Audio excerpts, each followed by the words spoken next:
बिस्मिल्लाहिर्रहमानिर्रहीम अस्सलाम वालेकुम। प्रीवियस लेक्चर में हम लोगों ने मैथमेटिकल प्रोग्रेशन से रेलिवेंट फार्मूलाज वगैरह की डिस्कशन और इससे रेलिवेंट जो प्रॉपर्टीज थ्योरेटिकल एस्पेक्ट्स वगैरह थे वो हम लोगों ने डिस्कस कर लिए थे और ये प्रैक्टिस क्वेश्चन आप लोगों की होम असाइनमेंट के तौर पर थे। तो सबसे पहले हम इन तरह प्रैक्टिस क्वेश्चंस को गो थ्रू कर लेते हैं ताकि आपके कोई इश्यूज वगैरह हों तो वो रिजॉल्व हो सकें और उसके बाद हम लोग न्यू चैप्टर पे चलते हैं। देखिए बेटा, आपके पास आई क्या इसके इसी पैटर्न के ही क्वेश्चन तो मौजूद होंगे। आप लोगों ने फार्मूलाज तो याद करने ही है, लेकिन बेटा कैलकुलेटर के साथ भी एक अच्छी दोस्ती रखनी है। काफी सारा आपका पेपर पास करवाने में कैलकुलेटर का बड़ा अहम रोल है। अगर आपने पेपर पास करना है ना तो कैलकुलेटर पे ग्रिप जरूर होनी चाहिए। अब यहाँ पर देखिए हमारे पास क्वेश्चन की अंडरस्टैंडिंग बहुत अच्छे तरीके से किया करो। जैसे ही आप क्वेश्चन को अंडरस्टैंड कर लेते हो ना तो सोल्यूशन तक पहुंचना मुश्किल नहीं होता। तो विदाउट अंडरस्टैंडिंग आप लोगों ने कभी भी क्वेश्चन को सॉल्व नहीं करना। तो इसीलिए उसको जरा अच्छे से पढ़ा करो। अब यहाँ पे कहा गया if k+1 3k 4k+2 be any three consecutive terms of an AP, the value of k is। अच्छा, अब आप लोग जब प्रैक्टिस करने के लिए बैठो तो आप लोगों ने अपने माइंड से ये चीज निकाल लेनी है कि आप मैथमेटिकल प्रोग्रेशन करने बैठ रहे हो। क्या आप लोग चैप्टर नंबर 3 कर रहे हो, आप चैप्टर 4 कर रहे हो, आप चैप्टर 5, ये नहीं। आपने क्वेश्चन को पढ़ना है और आपने बिल्कुल न्यूट्रल होके उसी टाइम पे डिसीजन लेना है कि मुझे कैसे पता चला कि ये चैप्टर 3 का क्वेश्चन है। क्योंकि आपके जब एग्जाम हो रहे होंगे तो वहां पे ये मेंशन नहीं होगा कि ये क्वेश्चन चैप्टर नंबर 8 से है, ये क्वेश्चन चैप्टर नंबर 5 से है। ऐसा कुछ नहीं होना। ये आप लोगों ने आइडेंटिफाई करना है।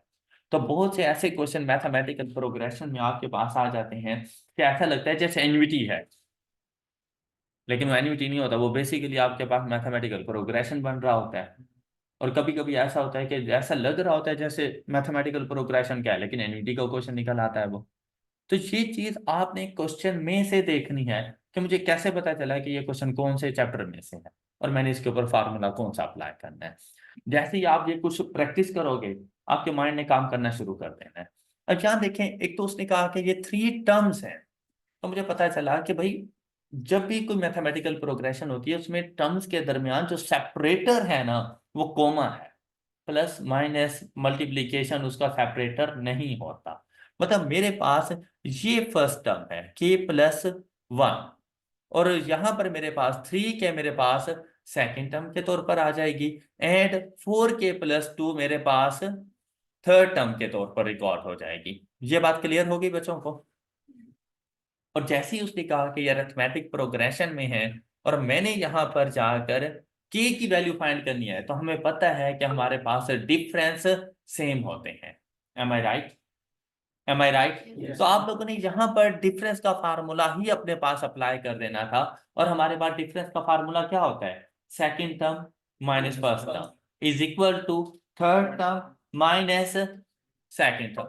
तो आप लोगों ने जैसे ही ये क्वेश्चन देखा ना, देखिए मैं यहाँ पे लिख सकता था, लेकिन आपने अपना कैलकुलेटर उठाना है। यहाँ पर सेकेंड टर्म पहले लिख लें। आपके पास सेकेंड टर्म थी यहाँ पर 3k। सिर्फ फर्क कितना है कि यहाँ पे k नहीं लिखूंगा, k की जगह पे x। इसमें से माइनस करेंगे। अच्छा, यहाँ पे अब इस बात का ख्याल रखना है, अक्सर बच्चे जब माइनस करने लगते हैं तो वो k+1 कर देते हैं। तो ये गलत है। नेगेटिव साइन स्टार्ट में आने की वजह से इस पूरी टर्म ने अपने साइन चेंज कर लेने हैं। या फिर आप इसको लिखा करें माइनस ब्रैकेट में लिखें k+1। अब ये एक्सेप्टेबल है। लेकिन अगर ब्रैकेट ना लगाएं तो -k-1 आपको लिखना पड़ेगा। क्या आप ये बात पिक कर चुके हैं? इसको इज इक्वल टू कर दें आप लोग। अब आप देखिए आपके पास थर्ड टर्म क्या है? 4k+2। 4k+2 इसमें से माइनस कर दें 3k और ये आपका क्वेश्चन सॉल्व हो गया। k = 3 और आपने यहाँ पे टिक कर एनी इशू।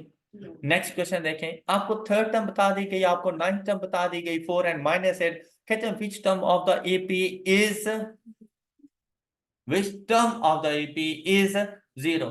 अब इसके लिए मैंने आपको वैसे कैलकुलेटर का यूजेज बताया था। अब देखिए अरिथमेटिक प्रोग्रेशन है मेरे पास। ये इस तरह से करेंगे सेटअप 3 नंबर और अरिथमेटिक प्रोग्रेशन के लिए हम लोगों ने जाना है 2 नंबर पे। कौन कौन सी टर्म्स गिवन है?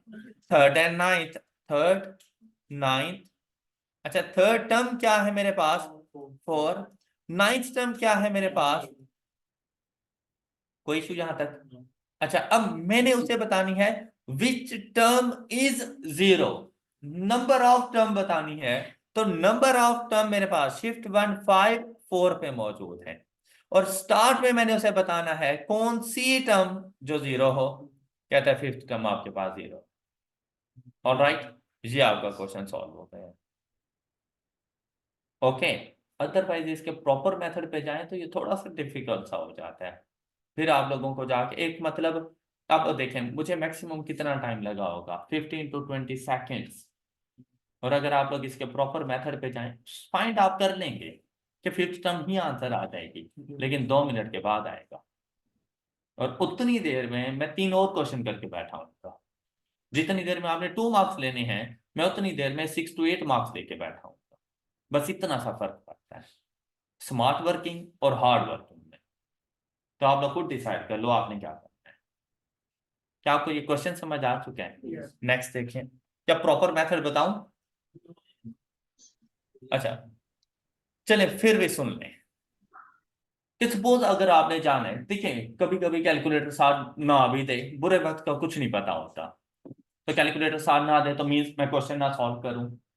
तो अब क्या करेंगे हम लोग? बेटा थर्ड टर्म अगर अरिथमेटिक प्रोग्रेशन में आया तो थर्ड टर्म को लिखा जाता है a+2d,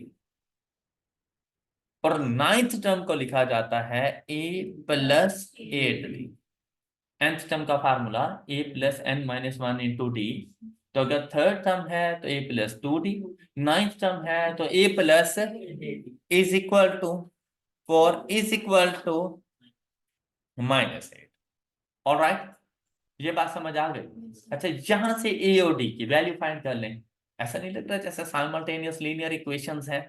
तो जाएं सॉल्व करें कैलकुलेटर की मदद से। Mod 5 1 1 2 4 1 8 -8 is equal, the first term is, and the common difference is -2।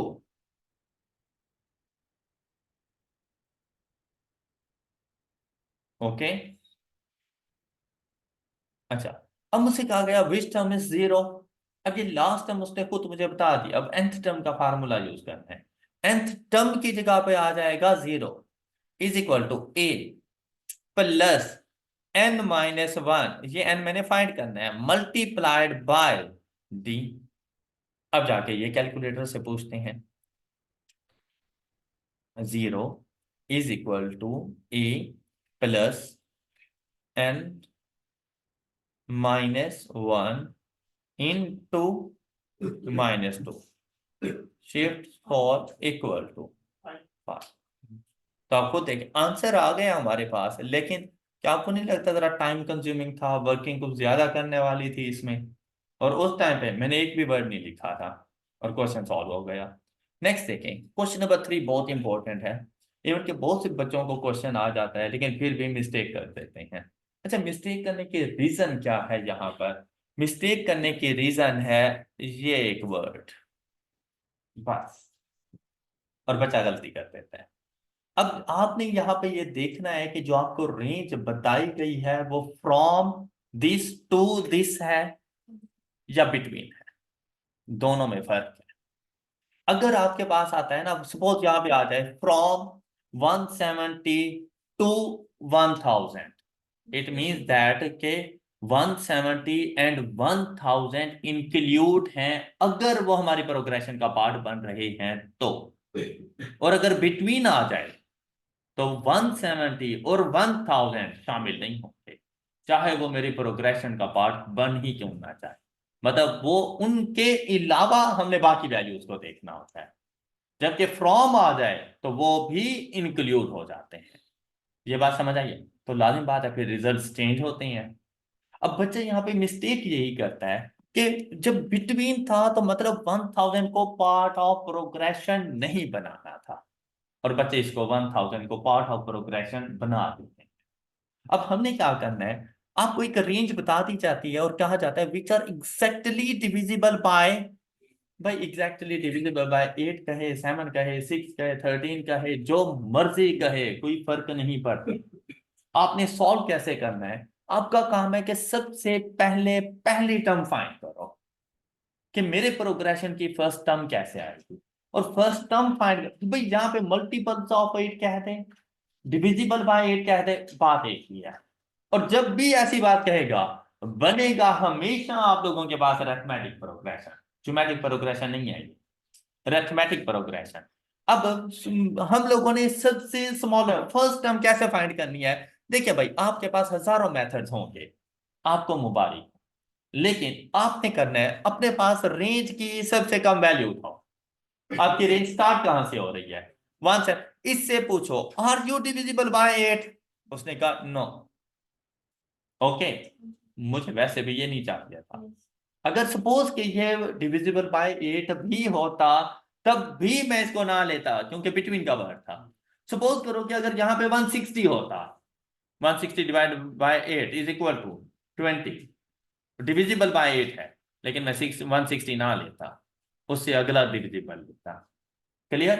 अच्छा, जब आपके पास ऐसी सिचुएशन आ जाए कि डेसिमल में आ गया, मतलब डिविजिबल बाय 8 नहीं है, तो मैंने तो 170 से आगे जाना है ना, या पीछे की तरफ आना है, आगे जाना है, तो आपने इसको होल नंबर में कन्वर्ट कर लेना है। तो इसका होल नंबर कौन सा बनेगा, 22।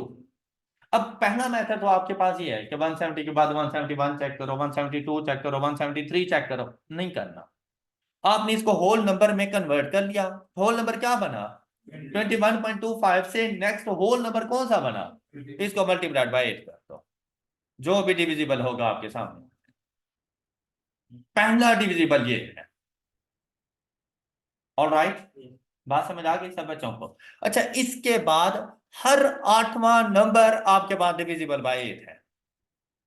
ये आपके पास प्रोग्रेशन बन गया, हर 8वां नंबर डिविजिबल बाय 8 है, मतलब 8 का टेबल। ओके, तो इसके बाद वाला कौन सा होगा, 184 डिविजिबल बाय 8। अच्छा, इसको ना आगे मजीद इतना फाइंड करने की जरूरत नहीं है, और जो ये डिविजिबल बाय कांस्टेंट नंबर जो भी आ जाए वही डिफरेंस की वैल्यू होता है। 8 हो, 10 हो, 20 हो, जो मर्जी हो, वही डिफरेंस की वैल्यू है। अब आपने वर्किंग करनी है लास्ट टर्म के लिए, कि लास्ट टर्म कौन सी होगी। हमने पूछा 1000 से are you divisible by 8, answer मिला यस। हमने कहा हम तुम्हें नहीं एक्सेप्ट करते। अगर ये होता ना 1000, तो लास्ट टर्म 1000 थी, बच्चे ने मिस्टेक यहीं पे आके कर देनी है, कि वो 1000 को लास्ट टर्म कंसीडर कर सकता है, 1000 नहीं। अब क्या मैंने इससे आगे जाना है, तो 125 नहीं, इससे पिछला होल नंबर आपने देखना है, और वो है 124 मल्टीप्लाइड बाय 8, 992, ये लास्ट टर्म है। बात क्लियर हो गई बेटा। 1000 मतलब ग्रेटर जो आपके पास रेंज की वैल्यू है ना, आप उसको चेक करो कि क्या वो डिविजिबल बाय 8 है या नहीं है। अब ये बाय चांस डिविजिबल बाय 8 हो गई थी, अगर यहां पर बिटवीन का वर्ड ना होता ना, मैंने 992 की जगह पे 1000 लिख देना था। ओके, बिटवीन का मतलब होता है कि भाई 1000 नहीं, 1000 के दरमियान, तो 1000 को स्किप कर दो। तो मैंने देखना है कि इससे पहले कौन सा नंबर ऐसा है जो डिविजिबल बाय 8 है, तो 1000 में से 8 लेस कर दो, 992। ओके, या वो आ रहे थे मेरे पास आंसर 125, 124 मल्टीप्लाइड बाय 8 कर दो, लास्ट टर्म आ जाएगी। बात क्लियर हो गई सब बच्चों को, इजी था ना। सम का अब देखें, first term given, last term given, last term का फार्मूला, लेकिन चाहे डी भी तो गिवन है, लेकिन चाहे मैं डिफरेंस वाला फार्मूला लगाऊं या लास्ट टर्म वाला फार्मूला लगाऊं, नंबर ऑफ टर्म्स का पता होना चाहिए। क्या ऐसा नहीं है, तो नंबर ऑफ टर्म्स को फाइंड करने के लिए nth टर्म का फार्मूला अप्लाई करो पहले। नंबर ऑफ टर्म्स को फाइंड करने के लिए nth टर्म का फार्मूला अप्लाई करो। अब nth टर्म का फार्मूला, ये लास्ट टर्म गिवन, आप ये देखो कि 992 हमारी कौन सी टर्म बनेगी, 992 is equal to first term plus n-1 into d, यहां से n की वैल्यू फाइंड करेंगे हम लोग, 992 इज इक्वल टू। अच्छा देखिए, ये चीजें मैं इवन के आप लोगों से भी पूछ सकता हूं, आप लोगों के सामने यहाँ पे मैं इसीलिए कर रहा होता हूँ कि आपको कैलकुलेटर के यूजेज का पता चले कि आपने इसको यूज कैसे करना है। n is equal to 103। अब जाके सम का फार्मूला अप्लाई कर दें। ये देखें 103/2 into first term plus last term n issue 60152 option है। All clear? गुड। अच्छा, कैलकुलेटर से करें भाई, प्रोग्रेशन आपको बनाना पड़ेगा। कैलकुलेटर से भी करने के लिए प्रोग्रेशन आपको खुद से बनाना पड़ेगा। अब यहां पर देखें, आप लोगों ने जैसे ये प्रोग्रेशन बना लिया 176 184 टू 992, उसके बाद आप अपने आए कैलकुलेटर में 3 2 फर्स्ट टर्म सेकेंड टर्म, कोई सी दो टर्म्स लिखा करें, कोई सी भी दो टर्म्स लिख लिया करें जो भी गिवन हो। तो फर्स्ट टर्म क्या है 176 and the next term is 184। AC की प्रेस। बेटा सम फाइंड करने के लिए मुझे रेंज बतानी पड़ती है, 1 कोमा कितनी टर्म्स का सम, तो उसके लिए एन टर्म इससे पूछो शिफ्ट 1 5 एक्स, मैंने नंबर ऑफ टर्म पूछनी है तो एक्स। इससे पहले बताओ लास्ट टर्म मेरे पास मौजूद है, ऑल राइट। यहां से एन की वैल्यू आ गई आपके पास। फिर आपने आना है shift sum x shift 1 5 y की वैल्यू कोमा, सॉरी ये comma 1 comma 103 is equal to 60152। All right, any issue? अच्छा, अब बेटा ये जरा जल्दी से क्वेश्चन नंबर 4 एंड 5 जरा ट्राई करें, क्या आपको ये क्वेश्चन समझ आए? अच्छा बेटा, ये जो कैलकुलेटर पे मैं आप लोगों को मेथड समझा रहा हूँ, यहाँ पे समझ लेना सिर्फ काफी नहीं है, आप लोगों ने इनकी प्रैक्टिस जरूर करनी है। और जब तक आप लोग खुद नहीं प्रैक्टिस करेंगे ना, आप में वो कॉन्फिडेंस नहीं आएगा। तो जैसे ही हम लोग कोई चैप्टर यहाँ पे एंड करते हैं, कंप्लीट करते हैं, घर में बैठ के ये क्वेश्चन जरूर सॉल्व करो। इससे आप में ना थोड़ी सी परफेक्शन आ जाती है और आप में कॉन्फिडेंस आ जाता है कि आप लोगों ने एग्जाम में जाकर इसको कवर कर लेना है। ऑल राइट, इधर देखिए मैंने आपको सारा क्यूएम कैलकुलेटर पे समझा देना है, ऐसी ऐसी चीजें जो आप लोगों ने इससे पहले कभी भी नहीं पढ़ी हो। इवन कि कुछ ऐसे शॉर्टकट्स होंगे कि आप क्वेश्चन को देखते ही बता देंगे इसका सोल्यूशन ये है, लेकिन उसके लिए आपको मेरे साथ जुड़े रहना पड़ेगा। लेकिन कैलकुलेटर का हाथ साथ कभी नहीं छोड़ना। अच्छा, नेक्स्ट क्वेश्चन अगर आप लोग देखें तो बताएं क्या क्वेश्चन नंबर 4 में आप लोगों को कोई issue? Sum of 12 terms of an arithmetic progression is 234 and the last term is this, find the common difference. अच्छा, यहाँ पर ना आप लोगों को डुअल फार्मूला अप्लाई करना था। सबसे पहली बात ये कि n की वैल्यू गिवन है, सम की वैल्यू गिवन है, लास्ट टर्म गिवन है, इसको चूज करके फर्स्ट टर्म फाइंड करनी थी। जब फर्स्ट टर्म आपके पास आ गई फिर आप लोग डिफरेंस आके फाइंड कर सकते हैं। ऑलराइट, तो मतलब टू वे प्रोसीजर था ये आप लोगों के। अच्छा, आप लोगों ने जैसे इस क्वेश्चन को देखना है ना, कुछ लिखना नहीं है, आप लोगों ने सिंपली इस तरह करना है the sum is equal to, अब यहां पर आप लोगों ने ये फार्मूला अप्लाई कर दिया 234 इज इक्वल टू, उसके बाद देखें n की वैल्यू गिवन, n टर्म्स 12, तो 12/2 इज इक्वल टू, तो कोशिश क्या करो कि कैलकुलेटर पे ईच एंड एवरीथिंग ना पुट करो, उसके लिए आसानी पैदा करो। तो जो चीजें अब 12 divided by 2, you know that it's equal to 6, तो 6 लिख दो, 12/2 लिखने की जरूरत नहीं है। उसके बाद फर्स्ट टर्म को हम लोग सपोज कर लेंगे x प्लस लास्ट टर्म, और उसने हमें लास्ट टर्म बता दी 36। यहां से फर्स्ट टर्म हम लोगों ने फाइंड कर ली, फर्स्ट टर्म इज, अगर हमसे पूछा जाता फर्स्ट टर्म तो हम लोग उसे क्या आंसर करते 3। अच्छा, अब यहाँ पे देखो, अब मैं कौन सा फार्मूला अप्लाई करूं डी की वैल्यू फाइंड करने के लिए? मेरे पास दो ऑप्शन है, मैं सम का फार्मूला भी अप्लाई कर सकता हूँ और मैं लास्ट टर्म का फार्मूला भी अप्लाई कर सकता हूँ, क्योंकि दोनों मेरे पास मौजूद हैं। तो हम लोग लास्ट टर्म का फार्मूला अप्लाई कर देते हैं, 36 last term 36 is equal to first term plus n minus one, और n की वैल्यू हमारे पास क्या है 12, 12 minus one is equal to 11 into d उसको x हम लोगों ने सपोज कर लिया। तो यहां से आपको आंसर मिलेगा डिफरेंस का, and the difference is also 3। Any issue? Next, sum of 16 term arithmetic progression whose last term is 250 is 2800। तो बेटा ये भी लास्ट टर्म, ये सम की वैल्यू, ये n की वैल्यू, कॉमन डिफरेंस, तो सेम क्वेश्चन है, आप लोग सॉल्व कर सकते हैं। अच्छा यहाँ पे फर्स्ट टर्म भी बतानी है और लास्ट टर्म भी, तो अगर मतलब सेम क्वेश्चन अगर क्वेश्चन नंबर 4 में होता तो हम क्या देते 3 एंड 3। तो यहाँ पर आप लोग देखो, अच्छा यहाँ पर अगर आप लोग देखें सम है, लास्ट टर्म है, n की वैल्यू मौजूद है, कॉमन डिफरेंस और फर्स्ट टर्म, तो देखो फर्स्ट टर्म सबकी सेम है। अच्छा यहाँ पे ना थोड़ा सा एक ट्विस्ट आपको बताता हूँ, मतलब यहाँ पे मैंने आपको एक ऑल्टरनेटिव वे समझाना था, थोड़ी सी स्मार्ट वर्किंग समझानी थी। अगर ये डिफरेंट डिफरेंट होते हैं तो ऊपर वाला मैथड जैसे क्वेश्चन नंबर 4 था, मुझे बताएं जब तमाम ऑप्शन में 100 आ रहा है तो क्या मैं सम का फार्मूला अप्लाई करके फर्स्ट टर्म फाइंड करूं? 100 ही है, ओके। तो मैंने सिर्फ डी के लिए फार्मूला अप्लाई कर देना है, और वो मेरे पास क्या होना है 250 last term is equal to first term plus n minus one 15 into d. ये जो कैलकुलेटर में पुट करता हूँ आप लोगों को समझ आ जाता है ना? तो मैं 100 और 10 को जाके टिक कर दूंगा, ये आंसर। अब एक फार्मूला स्किप कर दिया, थोड़ी सी स्मार्ट वर्किंग। ऑलराइट, क्लियर है सब बच्चों को? नेक्स्ट बेटा क्वेश्चन नंबर 6 इजीली हो जाएगा ये आप लोगों से। Ali walked a certain distance first day of Feb 2009। On each successive day he walked 100 metres more.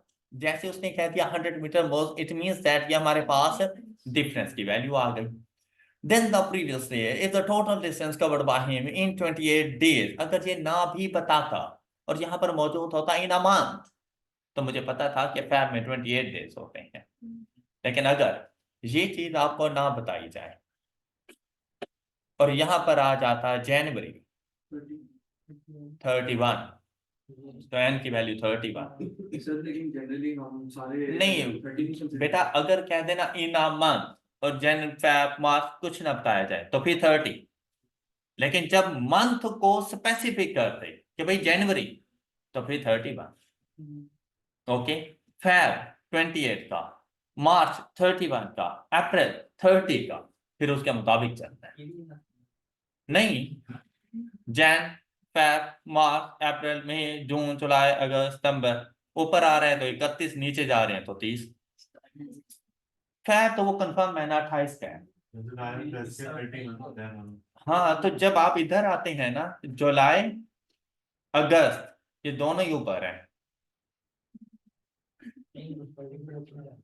Okay.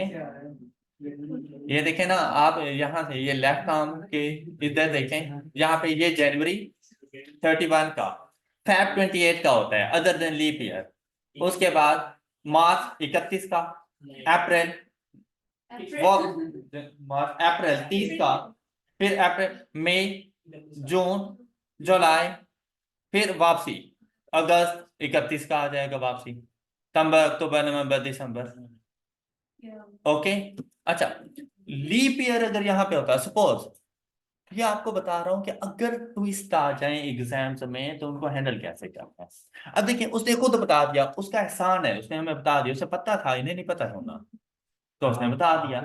अगर सपोज कि यहां पर आ जाता 2008, फैब 2008, तो 29 लेने थे, फिर फैब को 28 नहीं लेना था, लीप ईयर है। और लीप ईयर जैसे अभी ये लीप ईयर गुजरा है हमारा, 29 फैब था। क्लियर? अच्छा, अब नेक्स्ट सुने बेटा, ये आपके पास आ गई n की वैल्यू और टोटल डिस्टेंस आपने ये कवर किया, ये आपके पास सम आ गया। कहते find the distance covered by him on the, तो मुझे तो ये भी नहीं पता कि फर्स्ट डे में कितना किया, ऐसा नहीं है, मुझे ये भी नहीं पता कि उसने फर्स्ट डे में कितना किया, और मुझसे पूछा क्या गया है कि लास्ट डे में कितना होना है। कहते हैं total distance covered by him is this distance, ये डिफरेंस की वैल्यू मुझे बता दी गई, तो मैं सम का फार्मूला अप्लाई करूंगा, पहले फर्स्ट टर्म को फाइंड करूंगा, फिर फर्स्ट टर्म और डिफरेंस की मदद से मैंने लास्ट टर्म जाके फाइंड करनी है। तो ये भी टू वे प्रोसीजर है आप लोगों के पास। लेकिन इस क्वेश्चन में जरा ट्विस्ट देखो, ऑप्शंस किलोमीटर्स में, सम किलोमीटर्स में, लेकिन डिफरेंस 100 मीटर्स। तो आप मल्टीप्लाइड बाय 100 नहीं कर सकते। तो आप लोगों ने इस मीटर्स को किलोमीटर्स में कन्वर्ट करना था, और 1 किलोमीटर में 1000 मीटर्स होते हैं। तो 100 divided by 1000 is equal to, आपने ये आंसर लिखना था अपने पास 0.1 किलोमीटर। क्या आपको ये बात समझ आ गई? बस इस क्वेश्चन में ट्विस्ट इस चीज का था कि अक्सर बच्चे जाके 100 पुट कर देते हैं तो आंसर नहीं आते हमारे पास, तो नन ऑफ दिस को टिक कर रहे होते हैं या कंफ्यूज हो जाते हैं कि सोल्यूशन ही नहीं आ रहा। तो ऐसी सिचुएशन में अब देखो, मैं तमाम किलोमीटर्स को भी मीटर्स में कन्वर्ट कर सकता था, लेकिन आपने कन्वर्जन करनी है according to multiple choice question. क्या आपके एमसीक्यूज में आंसर कौन से यूनिट में है, तो क्वेश्चन में भी आपने वही यूनिट यूज करना है। तो उसमें किलोमीटर था तो मैंने इसमें भी किलोमीटर यूज किया। अब इस क्वेश्चन को सॉल्व कैसे करना है? सम की वैल्यू गिवन है 51.8 इज इक्वल टू, अब सम के लिए n की वैल्यू 28/2 इज इक्वल टू 14, ये बात क्लियर, इनटू फर्स्ट टर्म। अच्छा, फर्स्ट टर्म के लिए अब डिफरेंस का फार्मूला है तो 2a, तो 2x plus n minus 1, 28 minus 1 is 27 into difference 0.1। अब यहां से फर्स्ट टर्म की वैल्यू आ गई, and the first term is 0.5 kilometre, means that 500 metre first day पे उसने डिस्टेंस कवर किया। तो अब हम लोगों ने देखना है लास्ट डे पे कितना होगा। तो लास्ट डे हमारा कौन सा डे बन रहा है? तो मैंने 28th टर्म जाके फाइंड करनी है, और वो हमारे पास आ जाएगी first term plus n minus 1 27 into the 0.1, and the answer is 3.2। Alright जी, तो उसमें आपने कहा था कि आपने क्वेश्चन आएगा देखना है कि कहाँ से आया है, तो ये आपने इस सवाल में कैसे पता चला कि ये एपी वगैरह का सवाल है? he walked 100 meters more than the previous day। Her term दूसरे से 100 मीटर इंक्रीज हो रही है। आप बताओ इसके अलावा कौन से चैप्टर में जा सकता था? अब फाइनेंस में अगर जाता तो रेट ऑफ इंटरेस्ट कहीं गिवन है? लेकिन सर रेट ऑफ इंटरेस्ट तो हम अक्सर फाइनेंस में जिस तरह फाइंड करते हैं, एन्युटी की बात करूं तो तमाम वैल्यू सेम रहती हैं, यहाँ पे सेम है। तो कंपाउंड हो जाए, क्या 28 डिफरेंट वैल्यूज देगा? तो हर 28 वैल्यूज के लिए 28 डिस्काउंटिंग या कंपाउंडिंग फैक्टर्स लग जाने हैं। क्या सिर्फ आपसे फिर वही क्वेश्चन सॉल्व करवाए? अच्छा, फिर अगर आपसे ऐसी वैल्यू, तो प्रेजेंट और फ्यूचर वैल्यू भी तो उसे बतानी चाहिए। मैं इसको इक्वेशन का समझ रहा था, इक्वेशंस कैसे बनती है इसमें? मैं सोच रहा हूँ। चलिए, अच्छा अब क्लियर हो गई ये बात। अच्छा बेटा, नेक्स्ट ये क्वेश्चन ये बिल्कुल ऐसे ही है जैसे ऊपर क्वेश्चन नंबर 1 आप लोगों ने सॉल्व किया था। सिर्फ बात क्या आ जाती है यहाँ पर, ये क्या है हमारे पास, ज्योमेट्रिक सीक्वेंस है, और ऊपर अरिथमेटिक का। तो ज्योमेट्रिक के लिए हम लोगों ने क्या पढ़ा था कि second term divided by first term is equal two divided by, यहाँ से x की वैल्यू फाइंड करनी थी। अब यहाँ पर ना इसका मतलब ये मेथड भी आपके पास था कि हम लोगों ने कल पढ़ा था कि मिडल की term is equal to the geometric mean of its external terms. अच्छा, अब आपके पास आंसर ना 6 आ जाता है इधर, एम आई राइट? लेकिन ये 6 नहीं है यहाँ पर। अब आपकी थोड़ी सी समझ चाहिए थी, ये +-6 है। ज्योमेट्रिक प्रोग्रेशन में दोनों आंसर इसके आ सकते हैं, ये +-6 है।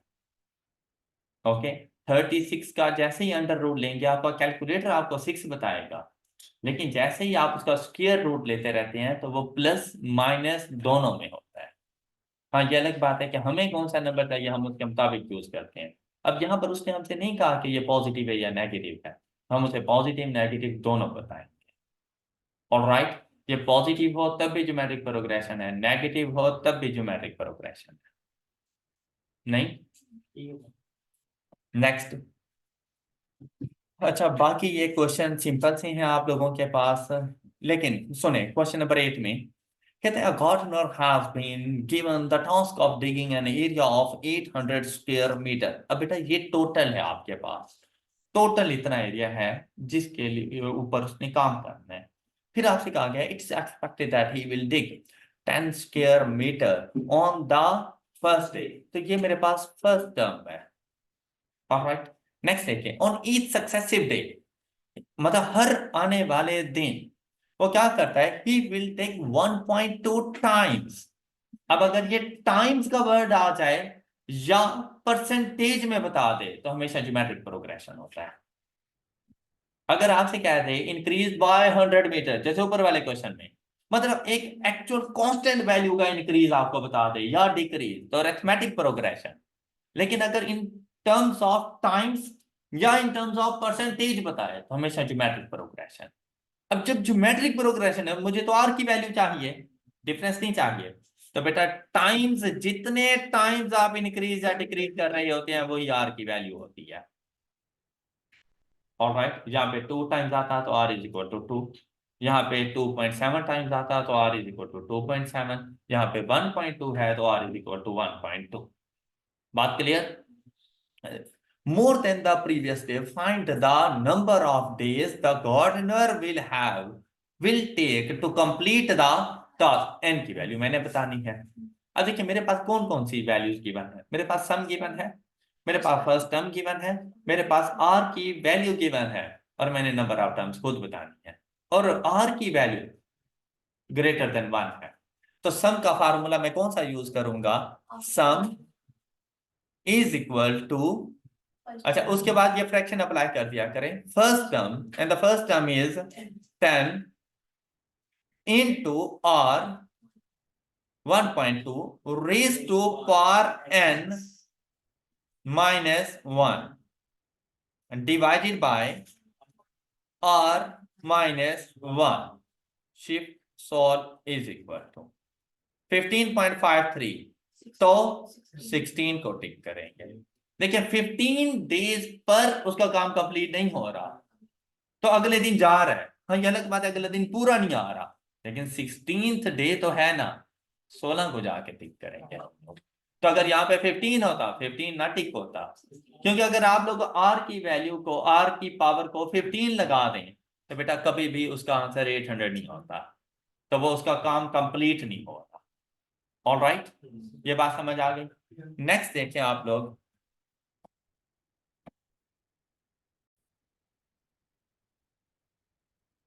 a manufacturer produces 1200 units of a product in the, तो ये first term, he wishes to plan his production and increase his production by, increase है तो आपके पास परसेंटेज में है, तो आपके पास ज्योमेट्रिक प्रोग्रेशन बनेगा, और इसमें आर की वैल्यू फाइंड करनी है। अब आर क्या है, तो आर 5 नहीं है। तो यहां पर देखें, अगर 5% का इंक्रीज है तो आप एक्चुअल वैल्यू को कंसीडर करो 100 में 5% का इंक्रीज करें तो वैल्यू बन जाएगी 105%। ऑलराइट, परसेंटेज का साइन खत्म करने के लिए डिवाइडेड बाय 100, तो आर की वैल्यू आपके पास बन जाएगी 1.05,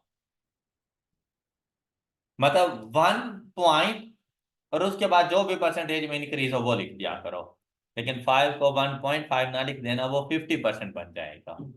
अब इसी तरह से अगर सपोज यहाँ पे 8% होता तो आर की वैल्यू क्या बन जाती, यहाँ पे 12% होता 1.2, यहाँ पे 18% होता 1.18, यहाँ पे 25% होता, ये आर की वैल्यू है अगर इंक्रीज हो रहा हो तो। लेकिन अगर यहां पर आपसे कह दे कि डिक्रीज हो रहा है बाय 8%, तो 100 में से लेस कर देना, 100 में से वो परसेंटेज लेस कर देना, इंक्रीज हो रहा है 100 में वो परसेंटेज ऐड कर देना। सपोज कहते हैं 8% का डिक्रीज है तो आर की वैल्यू बन जाएगी 0.92। ऑलराइट, अगर आपसे ये कहते हैं कि 12% का डिक्रीज है तो आर की वैल्यू बन जाएगी 0.88। आई होप कि ये बात आपको समझ आ गई। इन क्वेश्चन में यही बात ही समझाने वाली थी। अब देखिए फर्स्ट टर्म गिवन है मेरे पास आर की वैल्यू गिवन है, कहता है total output of first 20 weeks. तो अब ये क्वेश्चन आपके लिए इजी है। देखिए जैसे ही मैं ही कैलकुलेटर उठाता हूं ना, आप लोगों ने बिल्कुल यही आदत अपने पास अपना लेनी है। रेज टू पावर, अब मैंने सम उसे फाइंड करके देना था।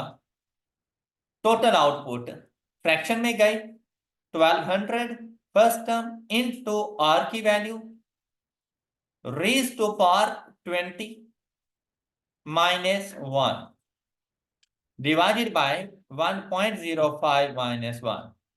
क्या आपको ये बात समझ आ गई थी? Yes. And the total production is 39679। ये रही। Okay, the sum of the infinite series is. तो बेटा अब ऐसी सिचुएशन में सबसे पहले तो आपको फार्मूला ही याद होना चाहिए। तो इसका फार्मूला हमारे पास था first term divided by 1 minus r. अच्छा अब यहाँ पे बात सुने, जैसे ही उसने इनफाइनाइट सीरीज कह दिया मतलब आर की वैल्यू लेस देन 1 है, इजीली पता चल जाए तो बहुत अच्छी बात है, ना पता चले तो ये देखें first term divided by 1 minus r कैसे फाइंड किया जाता है, second term divided by first term, जो भी होगा खुद आ जाएगा, अलग से आप नहीं फाइंड करना। तो जहां पर आर आना है वहीं पे second term divided by first term. All right, and the answer is 4 + 2 × 2। और आपका चैप्टर नंबर 4 कंप्लीट हो चुका, उसकी प्रैक्टिस आई होप कि आपको काफी सारा बेनिफिट हुआ होगा। नेक्स्ट हमारा चैप्टर है चैप्टर नंबर 4 लीनियर प्रोग्रामिंग। देखिए बेटा एज अ स्टूडेंट आपके लिए each and everything is important. गलत कॉन्सेप्ट है कि फाइनेंस के ऊपर आपने सदियां लगा दी, प्रोबेबिलिटी के ऊपर आपने सदियां लगा दी, और वो सदियां लगाने के बाद भी यही दोनों टॉपिक्स हैं जो आपको नहीं आते। Yes. ऐसे ही है ना। और जो इजी टॉपिक्स थे आपने उनको स्किप किया हुआ, वो इसीलिए नहीं आते क्योंकि आपने किए नहीं है। मुश्किल इसलिए नहीं आते क्योंकि वो मुश्किल है, पेपर फेल। तो आप लोगों ये गलत कॉन्सेप्ट हैं। तो आप लोगों ने इजी मार्क्स को सबसे पहले सिक्योर करना है, वो जल्दी से सिक्योर हो जाएंगे। पेपर पास उन्होंने करवाना है। हाँ अलग बात है कि पास के बाद के मार्क्स मुश्किल चैप्टर्स लेकर आएंगे, तो आपने उनके ऊपर इतना भरोसा नहीं रखना। और ये बात हकीकत है, मुश्किल चीज आपसे इसीलिए नहीं होती क्योंकि वो मुश्किल है, और इजी चीज आपने की नहीं है।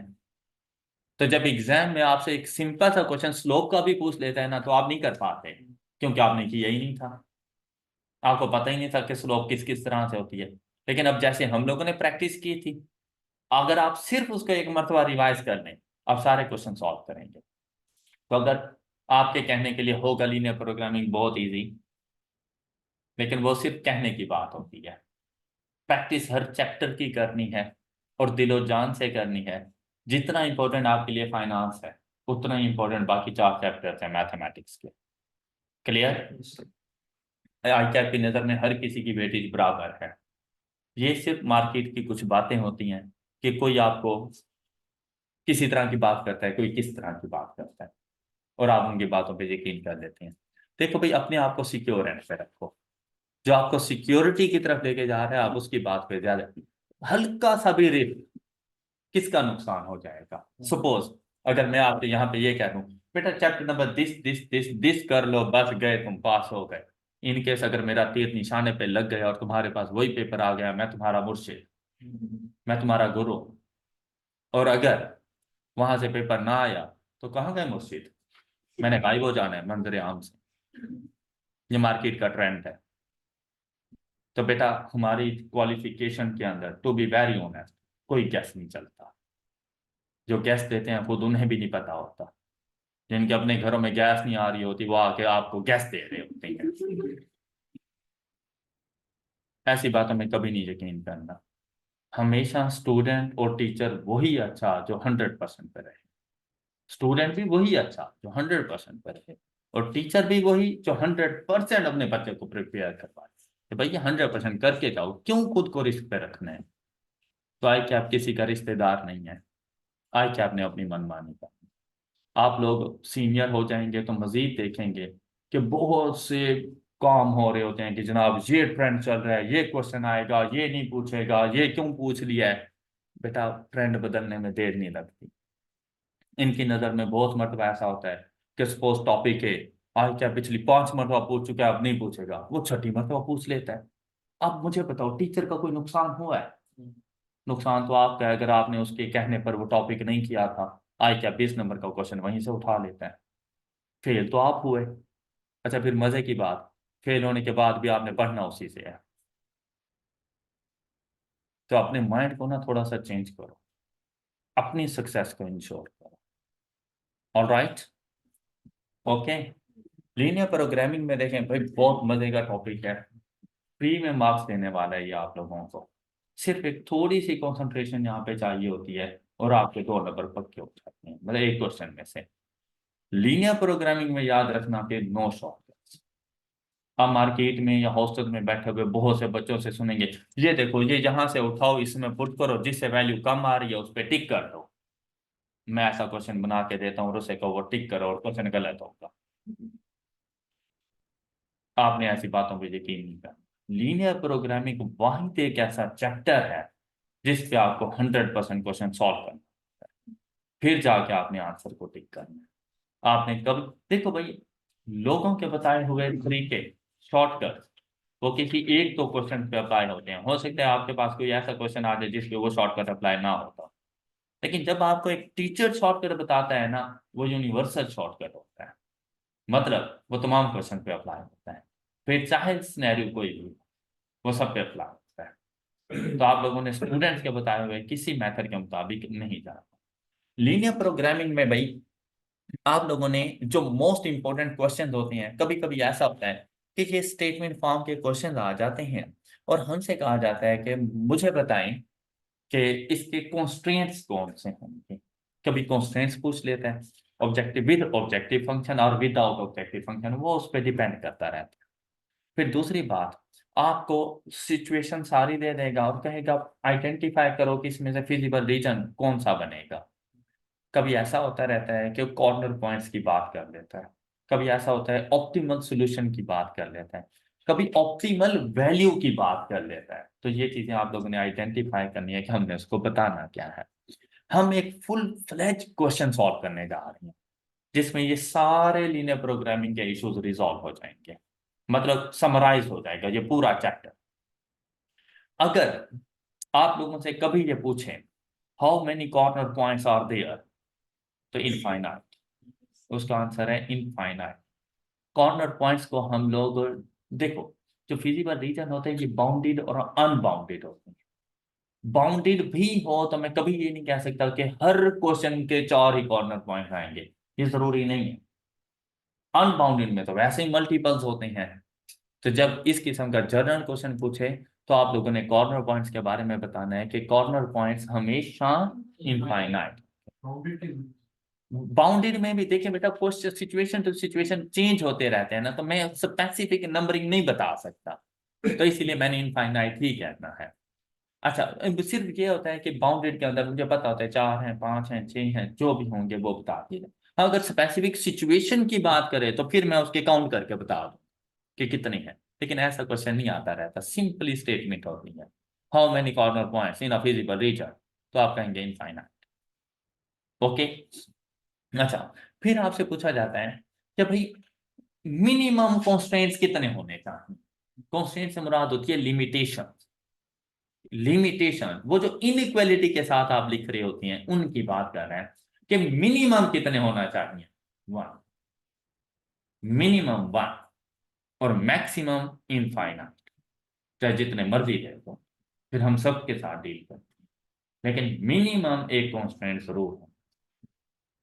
ऑलराइट, अगर आपसे थ्योरेटिकली पूछे तो आपने ऐसे आंसर करने हैं। अब देखें, क्वेश्चन को सॉल्व करने के लिए बहुत से ऐसे क्वेश्चन हैं जो मैं आपको अब क्वेश्चन सॉल्व कराते हुए बताता रहूंगा। तो आप लोगों ने क्वेश्चन सॉल्व करने से पहले क्वेश्चन नंबर 5 सिर्फ एक मतलब पढ़ो इसको, और ये ऐसा क्वेश्चन है कि इंशाल्लाह आपको अच्छी खासी लीनियर प्रोग्रामिंग की समझ आ जाए। क्वेश्चन नंबर 5 को सिर्फ एक नजर आपने पढ़ना है कि लिखा हुआ क्या है इसमें। जी बेटा, क्वेश्चन पढ़ के आपको आइडिया हो गया होगा कि एक बड़ा अच्छा सा क्वेश्चन है लीनियर प्रोग्रामिंग का, जो अगर आप लोग सॉल्व करें और अगर इसकी आपने रिक्वायरमेंट्स देखी हो तो आपने ऐसी रिक्वायरमेंट वाला क्वेश्चन भी नहीं सॉल्व किया होगा। तो ये आपको बहुत कुछ सीखने को मिल जाएगा यहाँ से। मतलब इस एक क्वेश्चन में ना आपका पूरा चैप्टर छुपा पड़ा है और कोई ऐसा पॉइंट नहीं है जो हम लोगों से स्किप हो जाएगा। तो यहाँ पर हमारी कोशिशें भी यही थी कि हम लोगों ने ना रिवीजन में बेटा हमेशा चीजों को ना समराइज किया जाता है। तो आप लोगों ने देखा कि हम लोग कुछ ऐसा ही करते हैं, लेकिन अपने सारे कॉन्सेप्ट्स को भी हम लोग अप्लाई कर रहे होते हैं। तो इस क्वेश्चन को सॉल्व करने के लिए हम लोग चलते हैं इधर। अभी आप लोगों के सामने क्वेश्चन आ गया। अब हमने देखना है कि हम लोगों ने सबसे पहला स्टेप आपके पास कि आपने कॉन्स्ट्रेंट्स बनाना है। कॉन्स्ट्रेंट्स बनाने के लिए, कॉन्स्ट्रेंट्स का मतलब होता है बेटा लिमिटेशन वगैरह। सबसे पहले आपने अपने क्वेश्चन में ये चीज आइडेंटिफाई करनी है कि लिमिटेशंस कौन कौन सी हैं और किस वैल्यू के साथ है। सबसे पहली चीज ये आइडेंटिफाई करना। देखिए, लिमिटेशंस डिपार्टमेंट्स पर भी हो सकती हैं, लिमिटेशंस प्रोडक्ट्स पर भी हो सकती हैं। तो आप लोगों ने वो सारी लिमिटेशंस को सिंपली आइडेंटिफाई करना है, क्या लिमिटेशन है कौन कौन सी। हम लोग यहाँ पे डिस्कस करते रहते हैं simple linear programming problem. Means that हम लोग कॉम्प्लेक्सिटीज की तरफ नहीं जाते। हम लोगों ने यहाँ पे सिर्फ दो ही प्रोडक्ट्स बनानी होगी। हाँ, वो दो प्रोडक्ट्स बनाने के लिए डिपार्टमेंट 3 भी हो सकते हैं, 4 भी हो सकते हैं, 5 भी हो सकते हैं, कोई फर्क नहीं पड़ता। लेकिन जो प्रोडक्ट्स हैं वो 3 नहीं होती, प्रोडक्ट से 2 ही बनानी है हम लोगों ने। तो हमारा ये क्वेश्चन बड़ा सिंपल इजी सा क्वेश्चन है। अब हम लोगों ने क्या करना है, आपने क्वेश्चन को अच्छे तरीके से पढ़ लिया होगा कि जो हमारे पास प्रोडक्ट्स हैं ना वो ट्रांसफार्मर एंड स्विच गियर्स हैं जो हम लोगों ने बनाने हैं। हर बिजनेसमैन के पास प्रोडक्ट्स डिफरेंट डिफरेंट बनाने के लिए होता है, लेकिन उसके पास लेबर फोर्स एक लिमिटेशंस में मौजूद होती है, उसके पास मटेरियल एक लिमिटेशंस में मौजूद होता है, उसके पास अमाउंट लिमिटेशंस में मौजूद होती है। फिर हर प्रोडक्ट ने डिफरेंट डिफरेंट डिपार्टमेंट में से गुजरना है, हर डिपार्टमेंट के पास डिफरेंट डिफरेंट टाइम अवेलेबल होता है, और हर प्रोडक्ट हर डिपार्टमेंट में डिफरेंट टाइम अप्लाई करती है। ये सारा डाटा आपको क्वेश्चन में बता दिया जाएगा। अब जैसे ही आप लोगों ने क्वेश्चन को पढ़ा तो आपको पता चला कि जो लिमिटेशंस है ना वो डिपार्टमेंट्स के ऊपर है। एम आई राइट? और कितनी, अब कभी कभी ऐसा होता है लिमिटेशंस एंड पे बताई जाती हैं, बाकी सारी सिचुएशन स्टार्ट में बता देता है। कभी ऐसा होता है लिमिटेशन ही स्टार्ट में बता देता है और बाकी सारा डाटा एंड पे जाकर बताता है। तो ये चीज आपने आइडेंटिफाई करनी है कि लिमिटेशंस कहाँ पर है। अब देखें, हमारे पास लिमिटेशन डिपार्टमेंट्स पर मौजूद हैं और हमें यहां पर बताया गया कि department A can work up to 6 hours per day, whereas those in department B can work up to 10 hours per day। मतलब भाई आप इससे ज्यादा काम एक दिन में नहीं कर सकते। तो ये इसकी लिमिटेशन है। अच्छा सुने, जिन चीजों के ऊपर लिमिटेशंस हो उनको आप लोगों ने लिखना है वर्टिकल फॉर्म में। अब लिमिटेशंस किसके ऊपर है?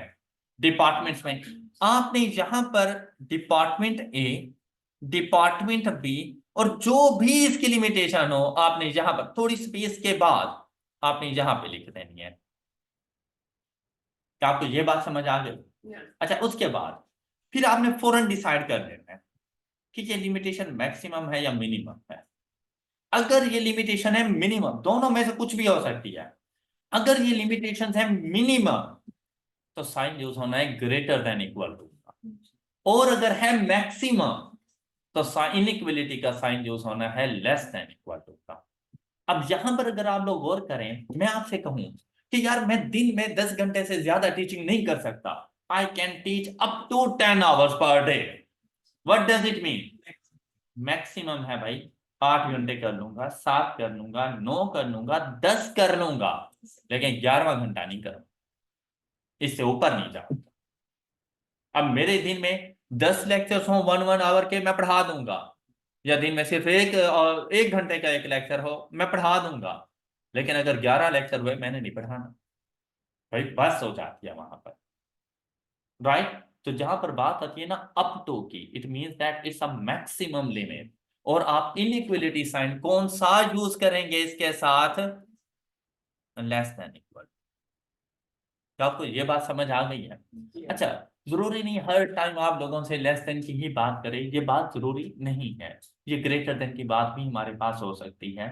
तो ये बिल्कुल ऐसा ही है जैसे आप घर से निकलने लगे और आपकी जेब खाली थी और बाबा ने कहा बेटा कुछ पैसे हैं जेब में, आपने कहा नहीं कुछ नहीं। बाबा ने कहा बेटा कम से कम ना 500 रुपये अपनी जेब में जरूर रखो, कम से कम 500 रुपये रखो। मीन्स दैट कि भाई आप अगर बाइक पे आ रहे हो तो पेट्रोल की जरूरत भी पड़ सकती है, बाइक पंक्चर भी हो सकता है, कुछ थोड़ा बहुत खाने को भी होता है, तो आपकी पॉकेट में इतने पैसे जरूर होने चाहिए। आपने 10,000 रुपये उठाए पॉकेट में डाले, अब उन्होंने कहा नहीं बेटा 500 से कम हो, लेकिन 2,000 से ज्यादा भी ना रखना, हालात खराब हैं, छीन लिए जाते हैं। अब देखो मिनिमम लिमिटेशन भी है, मैक्सिमम लिमिटेशन भी है। इसी तरह से जब आप लोग कोई मेडिसिन बनाने लगते हैं ना, तो वहां पर ये जो विटामिन मिनरल्स वगैरह होती हैं इनका बहुत ज्यादा केयर की जाती है। आपको पता है ये ऐसी चीजें हैं जिनकी एक्सेस भी आपको नुकसान दे जाएगी और इसकी डेफिशिएंसी भी आपको नुकसान दे जाती है। जैसा कि आपका बीपी लो हो जाए तब भी नुकसानदेह है, और अगर हाई हो जाए तब भी नुकसानदेह है। तो एक रेंज में रहना चाहिए इसको। इसी तरह आपका शुगर लेवल, इसी तरह आपकी बॉडी का टेम्परेचर। ऑलराइट, तो ये चीजें दोनों तरह से सूटेबल होती हैं। अब हम लोगों ने उनको वैसे ही लेके चलना होता है। मिनिमम लिमिट बताई जाए तो ग्रेटर देन इक्वल टू का साइन, मैक्सिमम लिमिट बताई जाए तो लेस देन इक्वल टू का sign. Any doubt? Any doubt? अच्छा, जब आपने ये रिकॉर्ड कर दिया, क्योंकि अभी तक मेरे पास डाटा कुछ ऐसा था, उसके बाद देखिए आप बनाने क्या जा रहे हैं, ट्रांसफॉर्मर्स एंड, तो मैंने तो उसे ये बताना है ना कि भाई कितने ट्रांसफार्मर बनाओ और कितने स्विच गेट बनाओ। क्या मुझे पता है कितने बनाने हैं? तो हम लोग यहां पे देखेंगे ट्रांसफार्मर के नंबर ऑफ यूनिट्स को x और स्विच गेट्स के नंबर ऑफ यूनिट्स को y। ऑलराइट, तो ये जो आपके पास है इनको आपने लिखना है हॉरिजॉन्टल वे में। x stands for number of transformers and y stands for number of switch gears। Alright, अच्छा उसके बाद इस टेबल को आपने फिल कर लेना है। बिल्कुल क्वेश्चन पढ़ते जाओ और इसको सिंपली फिल करते जाओ। कैसे? अब यहां से देखो जरा, आप लोगों ने इधर फोकस करना है, हम लिख बाद में लेंगे, जरा यहां पे फोकस करो। इधर देखो, कहते हैं अब देखिए यहां तक क्वेश्चन में कोई इशू, मैं यहां तक क्वेश्चन सॉल्व कर चुका हूं, कोई इशू यहां तक? अच्छा देखो, कहता है ट्रांसफार्मर, मैक्स के कॉलम में गया, एक्स स्टैंड फॉर ट्रांसफार्मर था, requires 4 hours in department x, department है यहां पे 4 लिखते हैं। क्लियर? फिर नेक्स्ट 5 hours in डिपार्टमेंट कौन? Transformer x. तो बेटा ये 5 यहां पे नहीं लिखना, बच्चे यार यही मिस्टेक कर देते हैं कि 5 को आके ना यहाँ पे लिख देते हैं। भाई ये तो आप बता रहे हो कि switch gears required 5 hours in department है, क्या ये स्टेटमेंट थी? नहीं, तो आपने सेम कॉलम में रहना है। अब आपने अपने कॉलम को चेंज नहीं करना, जहां पे आके बच्चे ने मिस्टेक कर। इसीलिए मैं ये टेबल रेकमेंड करता हूं बच्चे को कि आप 2-4 क्वेश्चन इस तरह की प्रैक्टिस करेंगे ना, तो एग्जाम में जाने से पहले आपको पता होगा कि मैंने कॉन्स्टेंट बनाने कैसे। तो ये जो 5 है ना आपके पास, ट्रांसफार्मर और डिपार्टमेंट बी, ये ट्रांसफार्मर एक्स डिपार्टमेंट बी यहां पर आ जाएगा। क्लियर? अच्छा फिर देखें, कहते हैं where each switch gear requires 2 hours in department, अब आ जाओ वाई के पास, और डिपार्टमेंट ए के सामने 2, then and 5 hours in department कौन? तो यहां पर आ जाओ। अब देखें यहां तक का क्वेश्चन हम लोग सॉल्व कर चुके हैं, किसी को इशू यहां तक? फर्स्ट कॉलम के साथ एक्स लगा देना, सेकंड के साथ वाई, और दोनों के दरमियान में अब चाहो तो इनको उड़ा दो। ये जो आपकी हेल्प कर रहे थे इनसे इजाजत लो।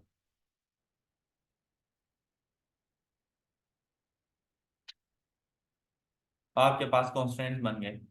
अच्छा अब नेक्स्ट सुनो, जब भी कॉन्स्टेंट्स बना लो हमेशा उसे ये कंडीशन बताना कि भाई x and y greater than equal to, अगर आपसे एमसीक्यूज में कंस्ट्रेंट पूछे जाए और एक ऑप्शन में ये कंडीशन हो और दूसरे में ना हो, बाकी सारा ठीक हो, तो जिसमें ये कंडीशन है उसको टिक करना।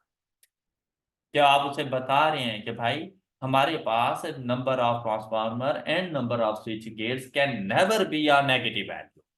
मैं आपसे ये नहीं कह सकता कि भाई आप -10 ट्रांसफार्मर बना दें, इज इट पॉसिबल? तो आप उसे रोको कि भाई आपकी प्रोडक्शन पॉजिटिव है, या मैं आपको प्रोडक्शन से रोक दूंगा कि कुछ ना बनाओ, या कुछ ना कुछ बनाओगे तो पॉजिटिव में, नेगेटिव नहीं हो सकता। ऑलराइट, तो ये बात बताना जरूरी है। यही वजह है कि लीनियर प्रोग्रामिंग करते हुए हम लोग फर्स्ट क्वाड्रेंट में रहते हैं, क्योंकि production can never be a negative value. आप लोगों ने देखा होगा कि जब भी लीनियर प्रोग्रामिंग का ग्राफ बनाया जाता है, सेकंड, थर्ड, फोर्थ क्वाड्रेंट नहीं लिए जाते। उसकी रीजन यही होती है, ये जो रिस्ट्रिक्शन है ये हमें रोक रही होती है। बेसिकली ये खुद कॉन्स्ट्रेंट्स हैं। ये बात समझ आ गई है? अच्छा, नेक्स्ट सुनो, अभी क्वेश्चन कंप्लीट नहीं हुआ हमारा। कहते हैं the profit margin on a transformer is rupees and switch gear is rupees. ये है ऑब्जेक्टिव फंक्शन। क्या इसके ऊपर कोई कंडीशन थी?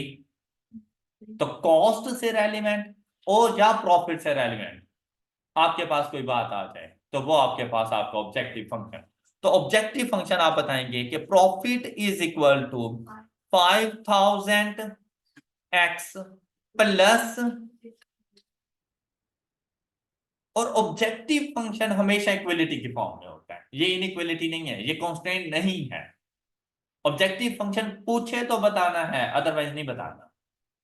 कांस्टेंट्स और ऑब्जेक्टिव फंक्शन में फर्क है। कांस्टेंट्स इनइक्वलिटीज हैं, जबकि ऑब्जेक्टिव फंक्शन आपके पास इक्वलिटी की फॉर्म में होता है।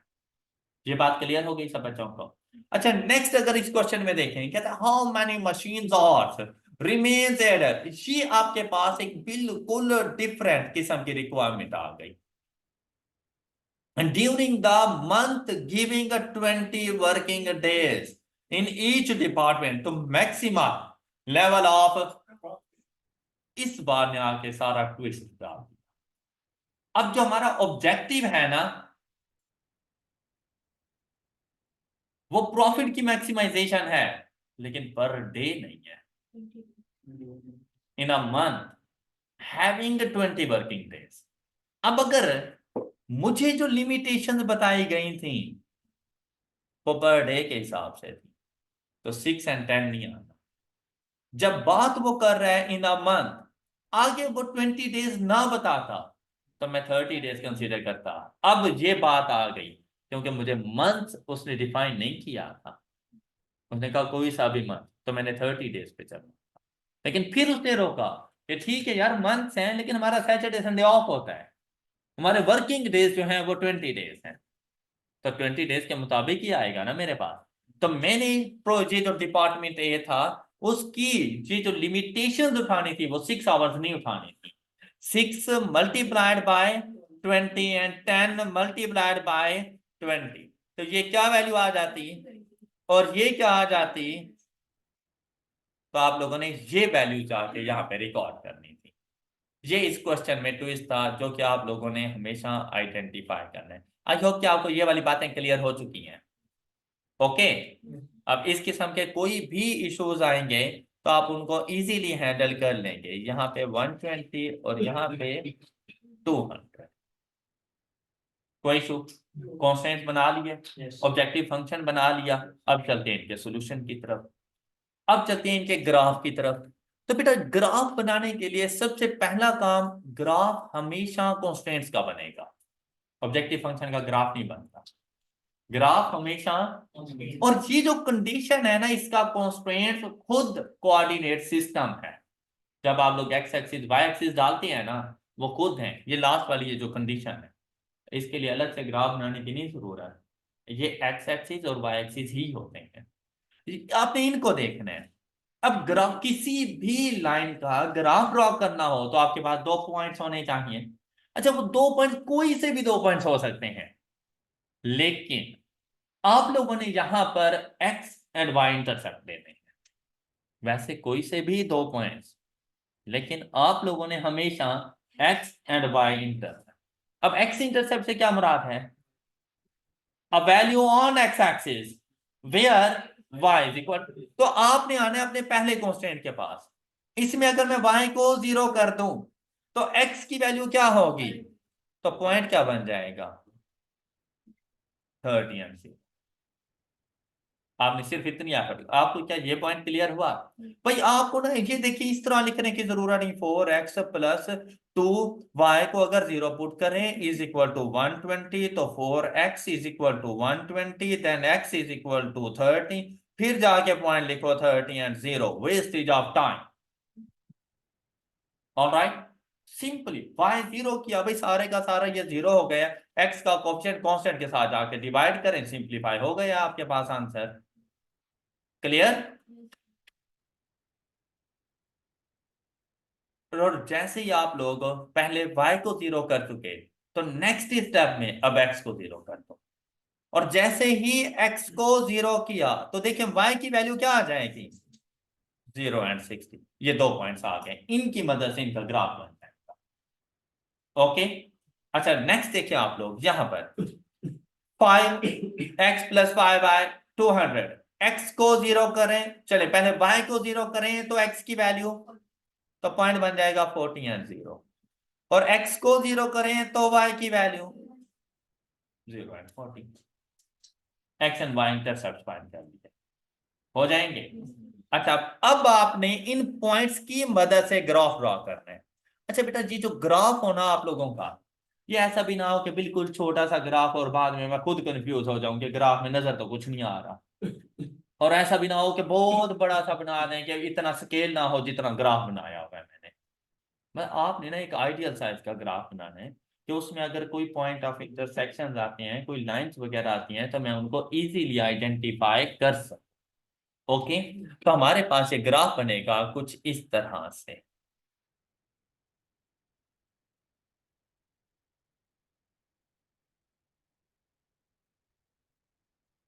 ये आपके पास, अच्छा ये चीज देखने के लिए ना आपने एक्स एंड वाई एक्सिस की जो स्केलिंग करनी होती है ना, वो भी इक्वल इक्वल वैल्यूज की क्या करें, अदरवाइज ग्राफ गलत हो गया तो पूरा क्वेश्चन चला जाना है आप लोगों का। इक्वल इक्वल वैल्यूज की, अब उसके लिए आप लोगों ने यहाँ पॉइंट्स आइडिया लगा लेना है कि भाई मेरे पास एक्स की मैक्सिमम वैल्यू आ रही है 40, और मेरे पास वाई की मैक्सिमम वैल्यू आ रही है 60। ओके, तो मैं 10-10 का डिफरेंस ले लूंगा। अब यहां पर ये जो एक एक लाइन है ना, ये 10-10 को डिनोट करेगी। ये मेरे पास वाई एक्सिस आ गया, इसी तरह से मैंने जाकर एक्स एक्सिस के लिए, ये मेरे पास एक्स एक्सिस आ गया। अब यहां पर 10, 20, 30, 40, 50, 60, जबकि यहां पर चाहिए थे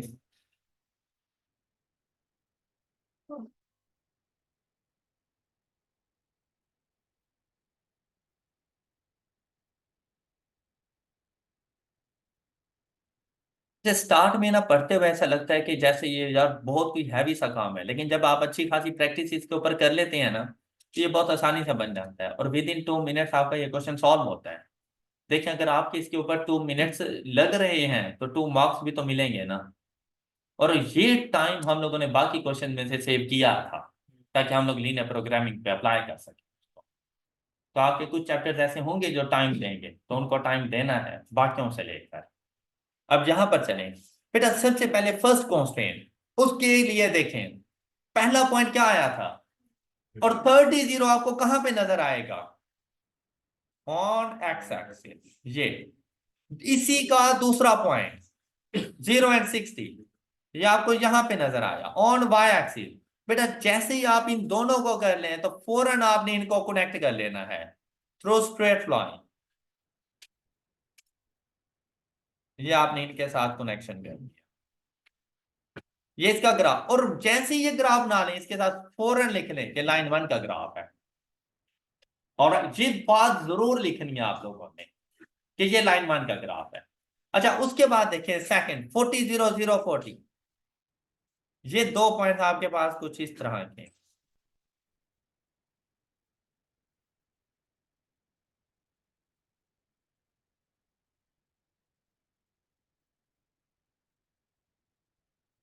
और इसके साथ आप लोगों ने लाइन 2।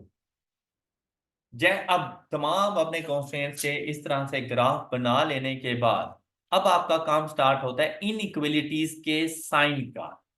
हमेशा याद रखना बेटा कि अगर लेस देन इक्वल टू का साइन हो तो टूवर्ड्स ओरिजिन,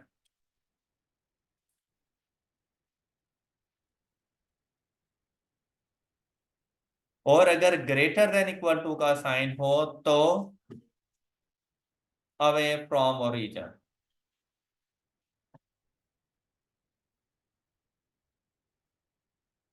आपने मूव कर, अब हम लोग ने देखना है कि इसका फिजिबल रीजन कौन सा बनेगा।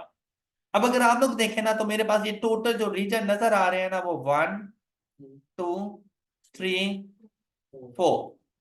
अब मैंने इनमें से एक रीजन को आइडेंटिफाई करना है। फिजिबल रीजन मोर देन 1 नहीं हो सकता, एक ही रीजन होता है, और वो एक रीजन तमाम कॉन्स्ट्रेंट्स के लिए कॉमन एरिया होता है, कॉमन शेडेड एरिया। आपने उसको फिजिबल रीजन कहना है।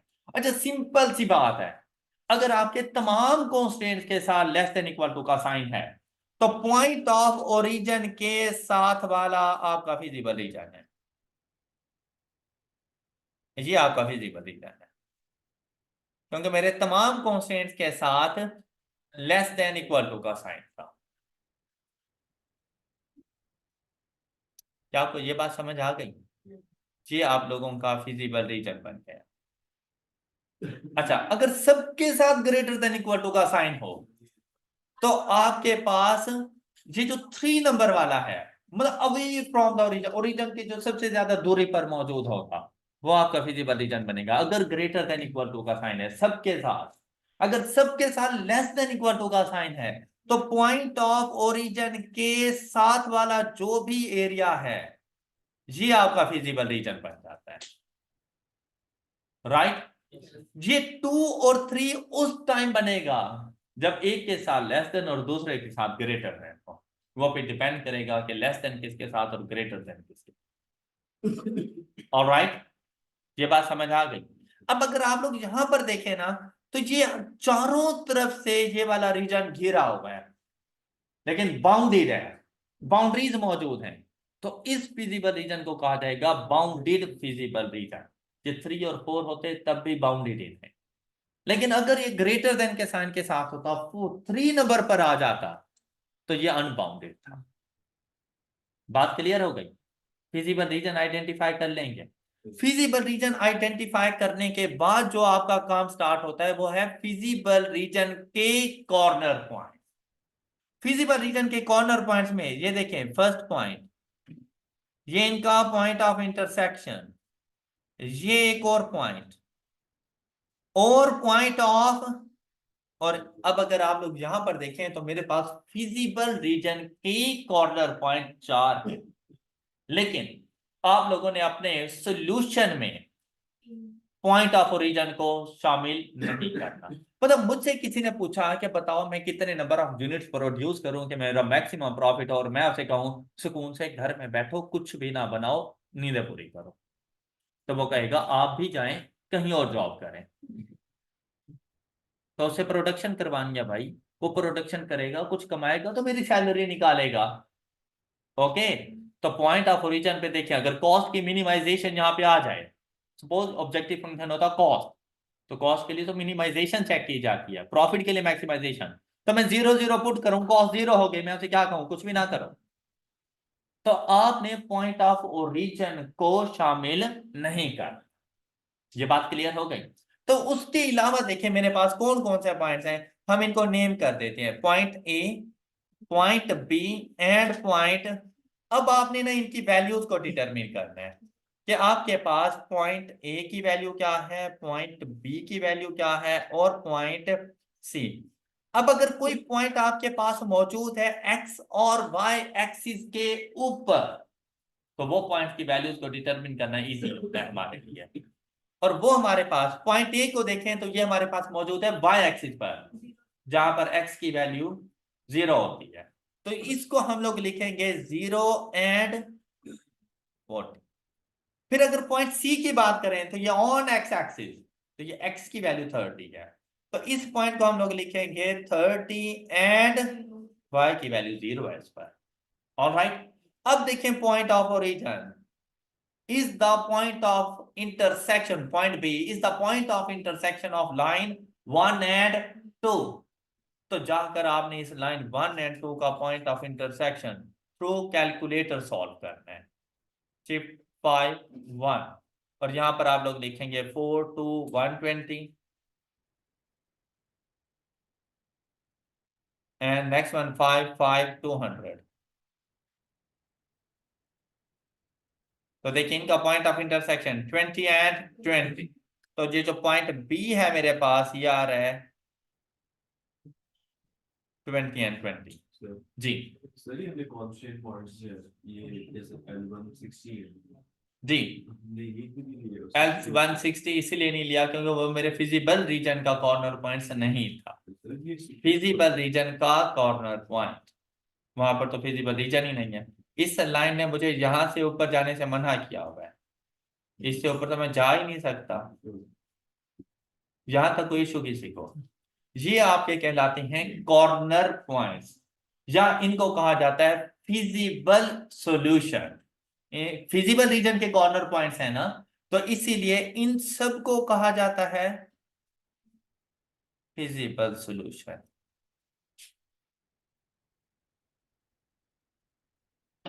मींस दैट आप अपनी कॉन्स्ट्रेंट्स के मुताबिक ये वो ऑप्शंस हैं जिनके ऊपर काम कर सकते हो। आप किस पर काम करोगे, जिस पर आपका ऑब्जेक्टिव फंक्शन मैक्सिमम वैल्यू देगा। अब आपका ऑब्जेक्टिव फंक्शन है प्रॉफिट का, इसीलिए मैंने मैक्सिमम बोला, और अगर यही होता कॉस्ट का तो मैं मिनिमम बोलता। बात क्लियर? अब आपने ये लेकर आना है अपनी मदद के लिए अपने पास अपना ऑब्जेक्टिव फंक्शन। और देखिए आपके पास ऑब्जेक्टिव फंक्शन क्या था, 5000x plus 6000y। 5000x plus 6000y।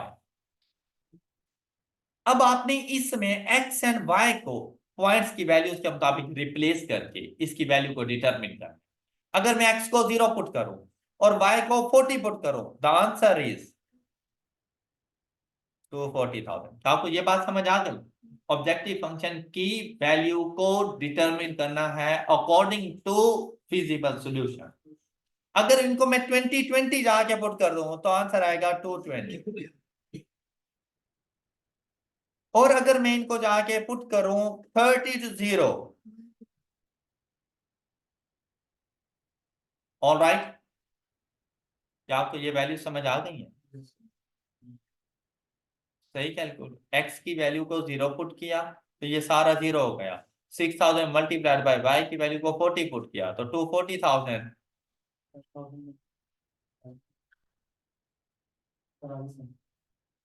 Okay, अच्छा, मोस्टली आपका क्वेश्चन यहीं पे खत्म हो जाता है और यहां पर आपसे दो चीजें पूछी जाती हैं। मैक्सिमम प्रॉफिट की वैल्यू तो हम उसे बताएंगे 240, या मैक्सिमम प्रॉफिट कौन से पॉइंट पर है तो हम उसे कहेंगे 0 एंड 40। मैं आपसे पूछेगा कि मैं प्रोडक्ट ए और प्रोडक्ट बी कितनी कितनी बनाऊं, मैं ट्रांसफार्मर और स्विच गियर्स कितने कितने बनाऊं, तो हमने उसे कहा कि भाई फिजिबल के तो ये भी है कि 20 वो बनाओ 20 वो बताओ, ये भी फिजिबल है और तुम्हारी हदूद में रहते हुए, लिमिटेशंस में रहते हुए कि 30 के 30 ट्रांसफार्मर बना दो, लेकिन तुम्हारे लिए जो मोस्ट सूटेबल है ट्रांसफार्मर कोई ना बनाओ, सिर्फ स्विच गियर्स पे काम करो और 40 स्विच गियर्स बनाओ। ऑलराइट, तो उसका प्रॉफिट मैक्सिमम है। अब हालांकि अगर वो दोनों की तरफ जाएगा ना तो प्रॉफिट मिनिमम हो जाएगा, क्योंकि उसकी एफर्ट जब ट्रांसफार्मर पे पुट होगी उसका प्रॉफिट डिक्रीज हो जाए, क्योंकि स्विच गियर भी तो फिर उतने कम ही बना रहा होगा वो। ऑलराइट, मैं एक टाइम पे एक काम ही कर पाएगा ना।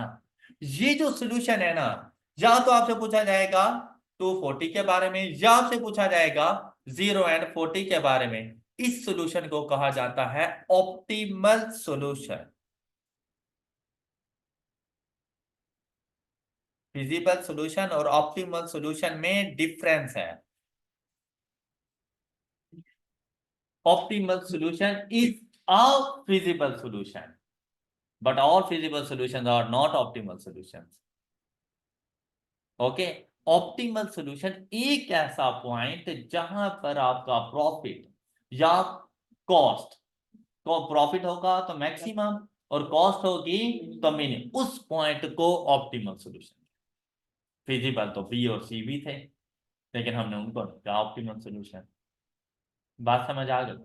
अच्छा, उसने हमसे ये नहीं पूछा था, उसने कहा था अगर हम मैक्सिमम प्रॉफिट पे काम कर रहे हों तो हमें बताओ कि हमारे डिपार्टमेंट ए और बी के पास कितने मशीन और आइडल रखे हुए हैं, कि अभी भी इतने काम करने के बाद भी क्या वो फारिग तो नहीं बैठे हुए।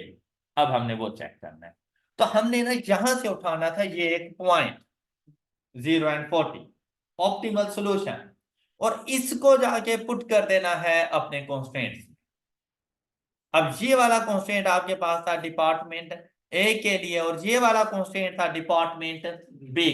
डिपार्टमेंट ए के कॉन्स्टेंट्स में आप लोग आओगे, डिपार्टमेंट ए का कॉन्स्टेंट है 4x plus 2y is equal to 120, जबकि डिपार्टमेंट बी का है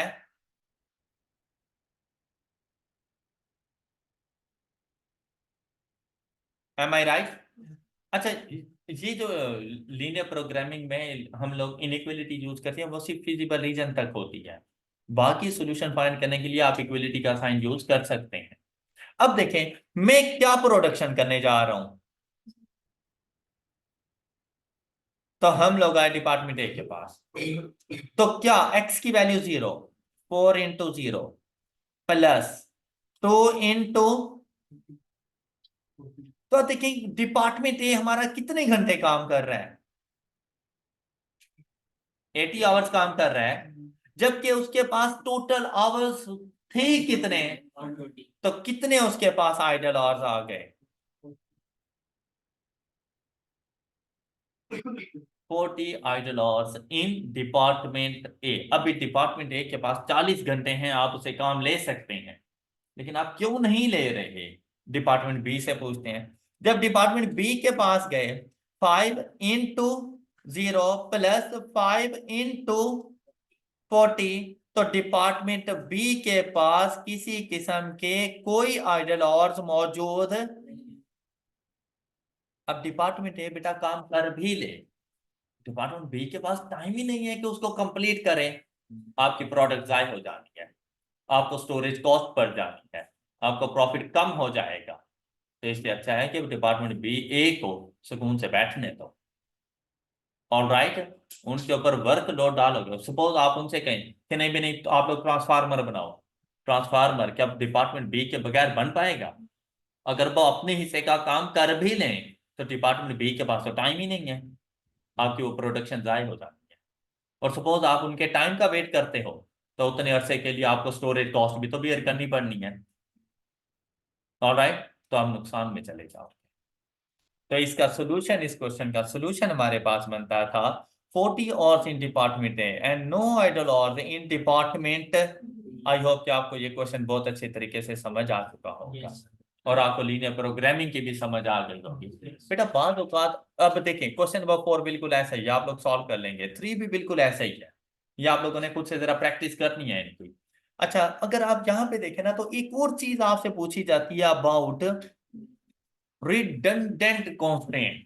redundant means that ऐसा constraint जिसके होने ना होने से मेरी डिसीजन मेकिंग पे फर्क नहीं। अच्छा, सिंपल वर्ड में कहूँ ना तो ऐसा constraint जो फिजिबल रीजन को टच ना करे वो redundant constraint है। इसका पता कैसे चलेगा भाई? ग्राफ बनाना, तब जाके पता चलेगा, तुक्का नहीं लगाना इस पर। तो इसके लिए हमेशा ग्राफ बना लेना। अब यहां पर अगर आप लोग देखें भाई सिंपल सा, ये देखें तो आपने इसको आइडेंटिफाई करना है। ये मेरे पास एक्स एक्सिस एंड, अगर यहां पर देखें 4x plus 3y less than equal to 9, x को 0 करूं तो y की वैल्यू, और अगर y को 0 करूं तो x की वैल्यू 9/4 मींस दैट 2.25। क्या आपको मेरी ये बात समझ आ गई? दूसरे के लिए भी ऐसे ही देखो, x को 0 करूं तो y की वैल्यू ये मेरे पास आ जाएगी 2/3, मतलब 0.67 बनती है ये। और अगर मैं यहां पर y को 0 करूं तो x की वैल्यू, अब फर्स्ट के लिए ग्राफ बनाएं, 0.3 ये आपको मिलेगा कुछ इधर, और ये 2.250 ये आपको मिलेगा इधर। ये पहला ग्राफ बन गया। फर्स्ट लाइन का ग्राफ आपके पास ये आएगा। सेकेंड लाइन 0 एंड 0.67, बेटा 0.67 कुछ 3 से नीचे होना है, और यहां से 2 एंड 0, 2 इस 3 से 2.25 से पहले होना है। तो ये ग्राफ बनेगा इधर इस तरह से। अब अगर आप लोग देखें इनके साथ कौन से साइन यूज हो रहे हैं, तो फिजिबल रीजन कौन सा बनेगा, ये। अब मुझे बताओ कि अगर मैं लाइन 1 को स्किप कर भी दूं, क्या मेरे डिसीजन मेकिंग में कोई फर्क पड़ रहा है? तो रिडंडेंट कांस्टेंट इज लाइन। अब देखो कितनी देर लगी है इसको बनाने में, लेकिन 2 मार्क्स से ज्यादा कीमती नहीं था, तो इसलिए तुक्के नहीं लगाने आप लोगों ने, थोड़ी सी एफर्ट, लेकिन कंफर्म मार्क्स हैं। अब आप बताएं ये कोई मुश्किल चीज है क्यों? ये फाइनेंस की तरह बड़ी बड़ी इक्वेशन बनाने की जरूरत है, प्रोबेबिलिटी की तरह सोचने की जरूरत है, लेकिन यहां से क्वेश्चन आने हैं आपको। क्लियर? तो बेटा आपने लीनियर प्रोग्रामिंग को अच्छे तरीके से जरा पढ़ के आना है। इससे पहले भी जो चैप्टर हम लोग कर चुके हैं, कोशिश किया करें कि डेली बेसिस पे उनके भी 2-2 3-3 क्वेश्चंस करें, ताकि ना तो आप लोग फार्मूलाज भूलें, ना उनके कोई कॉन्सेप्ट भूलें आप लोग। और नेक्स्ट लेक्चर इंशाल्लाह हमारा फाइनेंशियल मैथमेटिक्स, और आपको पता है वो फिर बहुत इंपॉर्टेंट है, फाइनेंशियल मैथमेटिक्स पर है। तो आप लोगों ने सिर्फ इतना करना है कि उसके फार्मूलाज वगैरह को, जो भी आपके रेलिवेंट टीचर्स ने आपको जितना पढ़ाया हुआ है, आपने एक मतलब रिवाइज करके आना है। देखिए मैं आपको फाइनेंस क्लास के लेवल की तो नहीं पढ़ाऊंगा ना, मैंने कॉन्सेप्ट्स देने हैं, लेकिन इंशाल्लाह वहां से भी आपको बहुत कुछ सीखने को मिलेगा। लेकिन उससे पहले मुझे पता हो कि मेरी ऑडियंस को भी ये चीजें मालूम, तब आप लोग ज्यादा अच्छे तरीके से सीख पाओगे। Alright, that's all for today. अपना बहुत सा ख्याल रखिएगा, नेक्स्ट लेक्चर में मिलेंगे। अल्लाह हाफिज़।